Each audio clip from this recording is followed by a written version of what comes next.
ഈ പ്രതിഷേധത്തിന്റെ കുന്തമുന ഷാഫിക്ക് നേരെയാണെന്ന് കോൺഗ്രസ് തിരിച്ചറിയുന്നത് ഷാഫിയും തിരിച്ചറിയുന്നുണ്ട്. ലക്ഷ്യം താനാണ്.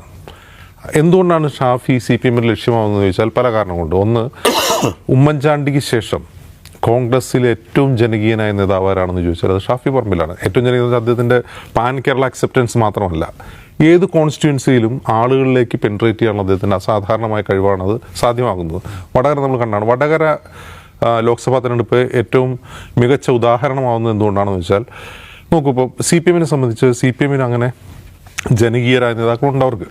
ഇപ്പോൾ പിണറായി വിജയൻ കഴിഞ്ഞാൽ CPM നിന്ന് ജനങ്ങളുടെ പിന്തുണ ഏറ്റവും കൂടുതൽ ആർജിക്കാൻ കഴിവുള്ള, അല്ലെങ്കിൽ ഒരു പാൻ കേരള അക്സെപ്റ്റൻസ് ഉള്ള മറ്റൊരു നേതാവായിരുന്നു KK ശൈലജ.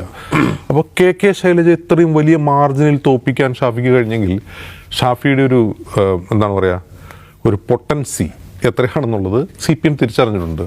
ഇന്ന്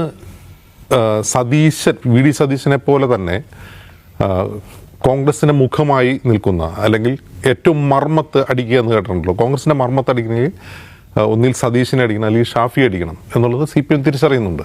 അതുകൊണ്ടാണ് രാഹുൽ മാങ്കൂട്ടത്തിൽ എന്ന ഒരു ഇരയിട്ടുകൊണ്ട് ഷാഫിയെ തന്നെ CPM ലക്ഷ്യം വയ്ക്കുന്നത്. അതുകൊണ്ടാണ് അത് ഷാഫിയും തിരിച്ചറിയുന്നുണ്ട്, കോൺഗ്രസും തിരിച്ചറിയുന്നുണ്ട്.